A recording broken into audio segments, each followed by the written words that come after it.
Pak, kalau menurut Bapak atau apa hikmah bagi Bapak pribadi setelah sekarang menginjak usia 60 yang memang bukan usia muda lagi gitu kan, usia 60 tuh udah istilahnya mah persiapan lah gitu, udah mulai harus siap-siap menjelang ya usia matang gitu. Kalau menurut Bapak hikmahnya apa sih sebenarnya usia 60 itu yang Bapak rasakan itu? Ya, Bapak alhamdulillah di usia 60 itu merasakan getaran pertama adalah keluarga. Keluarga itu sangat amat menentukan dalam kehidupan Bapak untuk beraktivitas, berkreatif, berinovasi. Dan memang sebetulnya usia itu tidak istilah muda, tua. Yang penting itu mau berkreativitas. Bagi Bapak hikmahnya itu sangat luar biasa. Tidak mungkin teman-teman yang lain belum pernah merasakan usia 60 itu sangat berbeda dengan teman-teman yang usia baru 30 atau 40 tahun. Nah, tentu bagi Bapak usia 60 itu memang harus ada kematangan jiwa, kematangan berpikir, kematangan religius, kematangan yang lain. Yang paling penting itu adalah kematangan kepada Allah. Segala sesuatu itu adalah hak prerogatif Allah. Kita tuh cuma ikhtiar, kita cuma berusaha. Yang menentukan kan Allah. Itulah usia yang Bapak rasakan di dalam 60 tahun ini. Betul ya. Ya memang kalau sudah artinya kan bukan lihat angka-angkanya, tapi kualitas bagaimana kita meningkatkan ibadah kepada Allah melalui aktivitas keseharian gitu kan, maksudnya gitu ya. Iya, jadi sebetulnya untuk mencapai usia 60 itu tidak terlepas dari usia 2 tahun, 5 tahun, 10 tahun, 15 tahun kan begitu. Tidak ujuk-ujuk wah 60 itu kita nikmati susah atau senang, enggak. Harus mengikuti urutan dari sejak kita mulai anak-anak, kemudian juga remaja sampai kepada usia lanjut gitulah. Kalau di dalam berprestasi atau beraktivitas, kalau Bapak itu tidak melihat apakah ini itu berempat untuk diri Bapak atau tidak, tapi yang penting Bapak lakukan saja dengan senang hati, dengan berserah diri kepada Allah. Soal hasilnya Bapak tidak ikut campur, itu hak prerogatif Allah. Jadi Bapak kalau menentukan sesuatu itu tidak, wah ini ingin mendirikan ini berarti harus diinikan dulu ke Bapak, enggak. Lakukan saja apa yang hari ini bisa lakukan. Besok enggak tahu.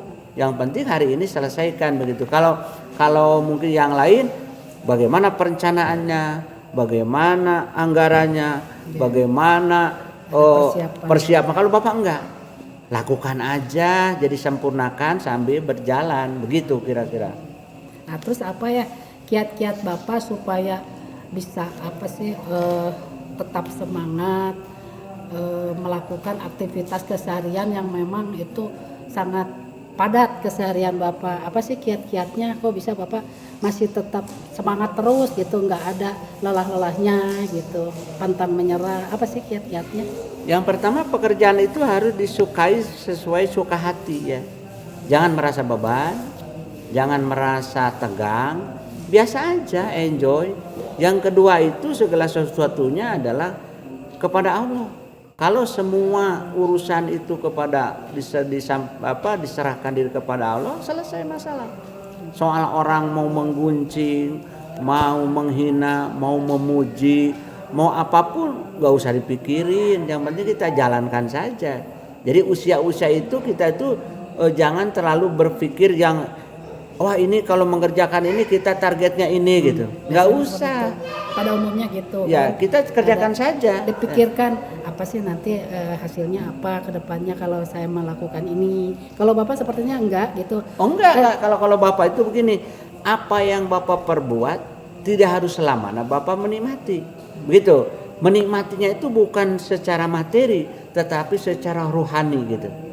Seperti contoh, Bapak membuat sesuatu, mengeluarkan terus kata orang lain. Tapi kalau Bapak menikmati, dikasih sehat, pikiran bisa bergerak, anak-anak bisa rukun, karyawan tidak menimbulkan masalah, usaha kalau ada persoalan oleh Allah diberikan jalan keluar, kan itu rezeki. Jadi tidak selamanya menyimpan uang, mendapatkan uang, padahal lebih daripada uang. Kalau kita mah sudah bertransaksi dengan Allah, makalah segala sesuatu selesai. Artinya jadi betul-betul ikhlas melakukan aktivitas, tidak ingin melihat apa hasilnya seperti apa atau bagaimana gitu ya. Pokoknya lakukan dan hasil mungkin Allah yang menentukan gitu maksudnya. Iya, betul. Seperti kan Bapak sering mencontohkan punya uang 10.000, dikasihkan ke fakir miskin 3.000, berapa sisanya? Kalau umumnya mungkin 7.000 yang sisanya umumnya. Tapi Kalau Bapak kan sendiri, beda. Kalau Bapak itu kan sisanya itu tinggal 3.000, karena yang akan bermanfaat diterima balik lagi ke Bapak adalah uang yang diinfakkan. Kalau yang 7.000 itu belum tentu, mungkin jatuh, mungkin dimakan, mohon maaf, ke toilet atau apa. Tapi kalau diberikan ke orang lain kemudian kita ikhlas, maka Allah akan mengganti 700 kali lipat. Maka sebetulnya memberikan uang kepada orang lain itu adalah investasi kepada siapa? Kepada Allah. Karena Allah yang menggantikan. Kalau secara akal nggak mungkin secara akal. Ngapain? Kok ngasih orang lain?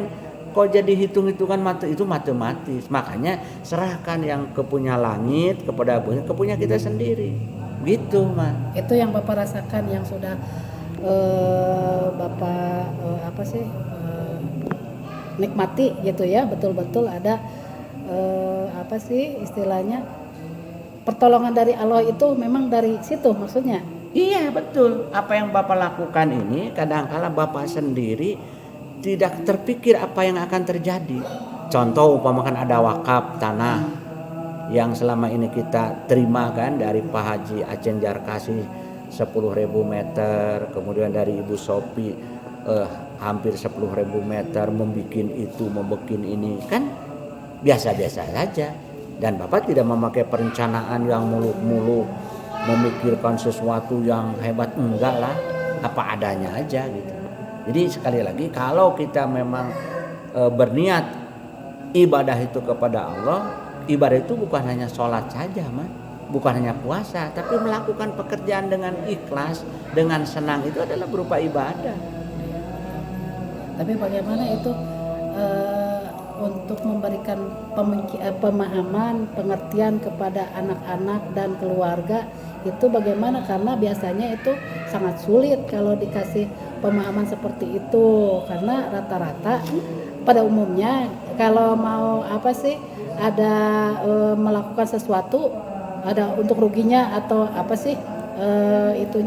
hasilnya tuh seperti apa atau gimana gitu. Itu bagaimana itu kalau cara ngasih pengertian ke anak-anak dan keluarga, karena itu harus ada dukungan dari keluarga kan kalau mau merealisasikan yang seperti Bapak itu lakukan itu. Ya, Bapak mulainya ya sederhana aja. Anak-anak diajak, diperkenalkan kepada kegiatan. Kalau lagi kecil dibawa ke kegiatan, ini namanya bangunan, ini namanya sekolah, ini namanya perusahaan. Jadi anak itu dikenalkan. Jadi udah dilibatkan. Terus makin lama makin itu diajak diskusi. Selama ini kan Bapak ajak diskusi. Alhamdulillah anak-anak Bapak itu semua kan mengikuti. Baik anak yang dilahirkan oleh ibunya dan Bapak, kemudian juga mantu. Bapak kan sudah punya mantu 3 sekarang. Nah, Bapak itu kan menyadarkan kepada mantu, ayo begini, bahwa mantu itu bukan mantu anak Bapak sendiri gitu kan. Jadi yang penting itu anak itu diajak dialog. Kita juga jangan doktrin sekaligus, tapi anak dialog. Anak itu kemampuannya di sini, ada yang kemampuan leadership, ada yang kemampuan ekonomi, ada yang kemampuan keuangan, ada yang kemampuan marketing, ada yang kemampuan yang lain-lain gitu. Jadi kita sampaikan gitu. Insya Allah anak yang Bapak lakukan ini bahkan sekarang udah mulai turun kan ke anak asuh, kepada karyawan. Nah itu kan jadi memang berat kalau kita tidak ngajak dialog kepada anak, dan kita juga yang paling penting memberikan contoh, bukan hanya berdebat tapi keteladanan gitu kan. Keteladanan inilah yang menurut Bapak anak-anak itu bisa melihat, bisa mencontoh kepada orang tuanya kalau orang tuanya mencontohkan gitu. Kalau cuma berdebat, menyarankan itu dan ini, mungkin anak juga dan tidak akan mau. Kemudian juga kita memberikan sarana prasarana yang adil gitu, fasilitas yang adil kepada anak-anak. Fasilitas itu bukan berupa uang saja, tapi pemikiran, kegiatan kuliah, berumah tangga, segala macam itu Bapak mencoba untuk seadil-adilnya. Adil itu kan bukan istilahnya itu gitik rata sama, enggak. Tergantung porsinya masing-masing gitu ya. Jadi alhamdulillah selama ini Bapak sudah membimbing anak-anak dan terutama membina itu kan ya melatih anak-anak supaya bisa paham, bisa mengikuti apa yang Bapak lakukan, bisa sejalan gitu ya. Alhamdulillah sekarang udah mulai berjalan ya Pak ya. Udah, itu pun dukungan dari mama kan. Bapak sendiri nggak mungkin, tapi kan harus dukungan dari mama. Anak-anak tuh kan mencontoh kepada ibunya dan kepada bapaknya kan begitu. Jadi tidak mungkin mereka akan mencontoh, dan mereka juga harus beri harapan yang pasti gitu. Bukan angan-angan. Seperti contoh, anak bapak 05 kudu pinter itu kudu kumaha carana. Kudu bisa mimpin, kudu kumaha carana. Bisa mimpin dikasih. Ada yang jadi ketua pembina, ketua yayasan, jadi rektor, jadi kepala sekolah, jadi pengawas, semua dikasih. Itu dikasih kesempatan untuk berkiprah sehingga mereka tuh bisa merasa, oh benar saya ini dipercaya oleh orang tua dan juga dipercaya oleh mitra kerja. Kan anak-anak Bapak hampir semua memimpin kan. Tidak ada satupun yang tidak memimpin. Nah, kalau mereka sudah memimpin akan dilihat bagaimana kesantunannya, bagaimana akhlaknya, bagaimana keadilannya, bagaimana kinerjanya, bagaimana loyalitas, itu kan akan ketahuan. Yang akhirnya anak-anak Bapak itu mandiri sesuai dengan pertumbuhannya gitu. Alhamdulillah kalau gitu. Ya, atur nuhun Bapak sadar. Karena segala anu tos dilakukan ku Bapak, ku mama oge katampi, ku anak-anak katampi, alhamdulillah. Mugi Bapak ayeuna di usia 60 ayeuna semoga panjang yuswa, Amin. umur barokah, Amin. selamat dunia akhirat,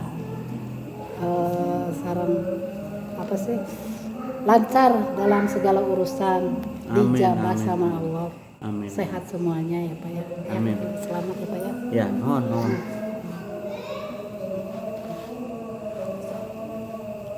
Oke. Nah.